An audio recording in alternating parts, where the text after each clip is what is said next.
나보다 더 좋은 사람 만나 하면서 펑펑 울기 시작했어요. 그렇게 마지막 이별 통보를 한 뒤 열매의 남자친구는 열매의 카톡을 차단해 버렸어요. 여러분, 전 남친, 전 여친이 카톡을 차단하면 우리 카톡이나 인스타에 전혀 관심이 없을 것 같죠? 열매가 이런 모습을 보였을 때 갑자기 열매의 친구 추천에 남자친구가 뿅 하고 나타나더니 연락이 오더라고요. 열매가 씻고 있던 사이 열매를 차단했던 열매 남자친구에게 전화가 몇 통이나 온 건지, 대체 카톡 차단이 어떻게 풀렸을까요? 안녕하세요. 헬로 열매의 열매입니다. 오늘은 지난주에 이어 단호하게 이별을 통보했던 전 연인이 연락 와서 재회할 수 있었던 재회 필살기에 대해서 말씀드려 보려고 합니다. 여러분, 헤어진 많은 분들은 자신의 상황이 최악일 거라고 생각하시는 경우가 굉장히 많으세요. 그런데 헤어진 후 내가 어떤 태도를 취하고 어떻게 행동하는지에 따라 재회는 생각보다 쉽게 이루어집니다. 지난 편에 이어 열매 남자친구가 이별을 통보하기 전 보였던 증상 나머지 부분을 먼저 말씀드리자면, 사귀는 초반에는 결혼하자고 확고하게 말하던 열매 남자친구는 사귀면서 조금씩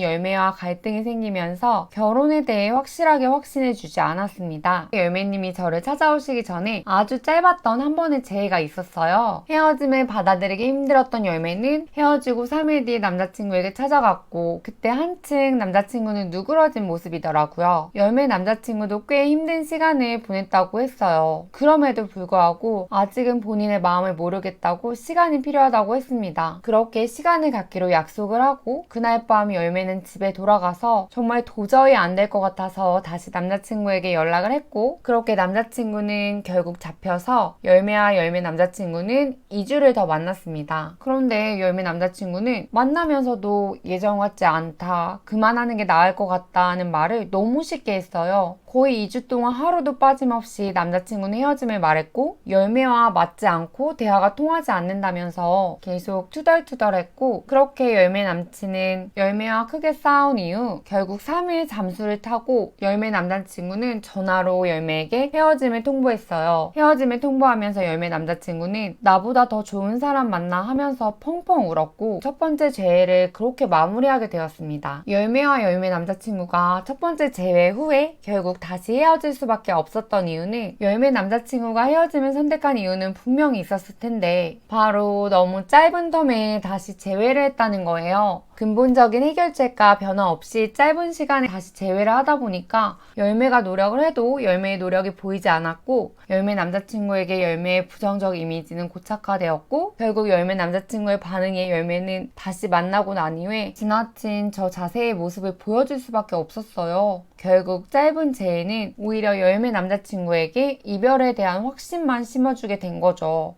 첫 번째 재회를 실패한 후 열매님은 저에게 찾아오셨어요. 그래서 저희는 우선 헤어짐의 원인들에 대해서 분석을 했고, 무엇보다 열매님의 자존감 회복과 열매 남자친구에게 있어 상대적으로 떨어진 열매의 가치 회복에 집중을 하였어요. 사실 저는 열매님께 소개팅을 받거나 새로운 사람을 만나는 시도를 적극적으로 하기를 권유했었는데요. 왜냐면 열매님께서 너무 전 남자친구에게만 감정이 쏠려 있었기 때문에 그 감정을 분산시키기 위해서였어요. 그러나 그때 열매님은 그럴 만한 여유가 없다고 하셨습니다. 열매님은 잠, 일, 이 모든 게 어려웠어요. 그러다 보니 열매는 남자친구와 사귀는 동안 회사를 다니며 받은 스트레스로 찐 8kg이 자연스럽게 이별 다이어트로 쭉쭉 빠졌어요. 근데 살이 빠진 결과 밖에만 나가면 열매님께 남자들이 그렇게 번호를 물어보고, 원래 남사친이었던 친구들도 연락을 하기 시작했습니다. 그 중에 열매와 열매 남자친구 사이를 굉장히 잘 알고 있던 남사친이 있었어요. 열매는 남사친에게 종종 고민 상담을 했었는데 그 남사친은 열매에게 남자로 다가왔습니다. 열매는 다른 사람을 만날 여유는 없었지만 익숙했던 남사친과의 만남이 어렵지는 않았어요. 열매는 남사친에게 크게 마음이 가지는 않았지만 또 천해지는 않으셨어요. 남사친을 만나면서 맛집도 가고 근교 드라이브도 하다 보니 한 주 한 주 열매의 일상은 회복이 되었어요. 어느 정도 마음의 여유가 생긴 열매는 그때부터 상대방이 좋아하는 스타일로 찍은 카톡 프사와 인스타에 사진을 매주 한 주에 하나씩 올리기 시작했습니다. 단호하게 이별을 통보했던 전 연인이 우리 카톡이나 인스타에 전혀 관심이 없을 것 같죠? 사실 열매 남자친구는 마지막 이별 통보를 한 뒤 열매의 카톡을 차단한 상태였어요. 어차피 남자친구는 차단을 했는데 이렇게 사진을 올리는 게 무슨 소용이 있을까 열매님도 생각을 했지만 그래도 아무것도 안 하는 게 오히려 더 힘들어서 그렇게 사진을 올리기 시작하셨습니다. 여기서 잠깐 카톡 프사 관리나 인스타 관리 헤어지고 나서 진짜 귀찮죠. 안 그래도 마음도 잘 추스리지 못한 상태에서 상대방을 위해 행복해 보이는 사진을 찍으려다 보면 현타가 오기도 합니다. 그래도 상대방에게 우리의 떨어진 가치를 올릴 수 있는 가장 쉬운 방법은 바로 SNS 관리예요. 상대방은 언제 우리 SNS를 확인할지 모르기 때문에 우리는 SNS에 집중을 해야 합니다. 마지막에 우리가 헤어졌을 때 우리가 상대방에게 매달렸기 때문에 한동안 안정감을 갖고 있어서 우리에게 별 관심이 없다가 심심해서 우연히 우리 카톡이나 인스타를 봤는데 우리가 본인 스타일로 변신하고 굉장히 잘 살고 있는 걸 확인했다. 그때부터 상대방은 우리의 SNS를 무조건 정독합니다. 여기서 잠깐 절대 올려서는 안 되는 사진이 있어요. 1번은 풍경사진. 풍경사진 찍으시는 분들 굉장히 많으신데요. 풍경사진은 혼자 고독하게 여행하면서 찍은 것 같아서 의외로 굉장히 외로워 보여요. 그래서 상대적으로 우리의 가치가 더 떨어져 보일 수 있습니다. 두 번째는 반려견 사진. 굉장히 사랑스러운 반려견이지만 반려견이 너무 예뻐서 자랑하고 싶어서 반려견 사진만 올린다면 상대방 입장에서는 우리가 친구가 반려견밖에 없어 보여요.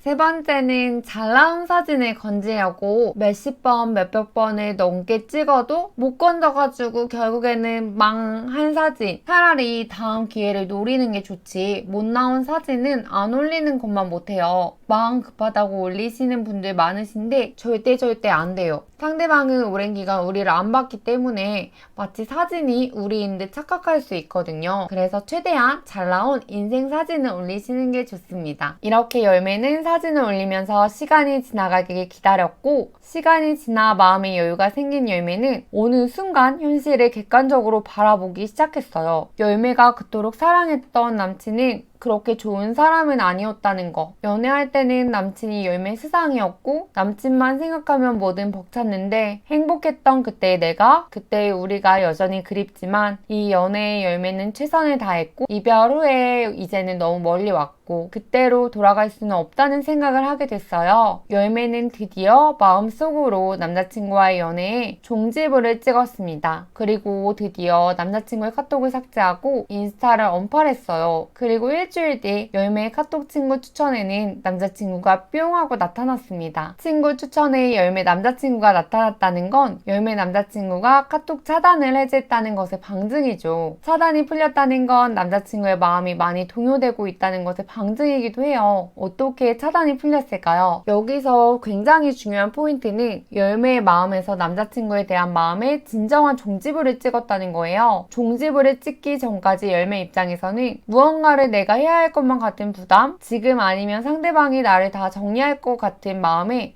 조급해 잠시 이성을 잃을 때도 있었죠. 관계에 있어서 자꾸 애쓰려다 보니까 이불킥할 만한 행동을 자꾸 하게 됐어요. 그런데 연애의 종지부를 찍은 이상 이제 더 이상 나는 할 게 없으니까 여전히 이별은 힘들더라도 더 이상 내가 무슨 액션을 취할 필요가 없으니까 왜냐하면 나는 할 만큼 했으니까요. 이런 과정들이 열매 남자친구의 마음을 움직였을까요? 네, 움직였습니다. 어느 날 퇴근 후에 열매가 반신욕까지 하면서 제대로 씻고 나온 날이 있었어요. 그리고 나서 핸드폰에 띡 확인했는데 씻고 있던 사이 열매 남자친구에게 전화가 몇 통이나 온 건지 이렇게 열매 행동에 반응을 할 수 있었던 건 열매 남자친구 마음속에 무의식적으로 열매에게 감정이 남아있었기 때문이었고 열매가 SNS 관리를 통해 가치를 상승시키는 과정에서 열매 남자친구의 마음속 깊숙이 숨겨져 있던 열매에 대한 그리움의 감정을 증폭시켰던 거예요. 열매 남자친구는 이렇게 생각했어요. 계속해서 힘들 줄만 알았던 애가 이제 나 아니어도 괜찮은 건가? 열매 남자친구가 처음 헤어지고 나서 다시 열매에게 잡혔던 거, 두 번째 헤어짐에서 열매에게 좋은 사람 만나라면서 펑펑 울었던 건 아직 열매 남자친구 무의식에서는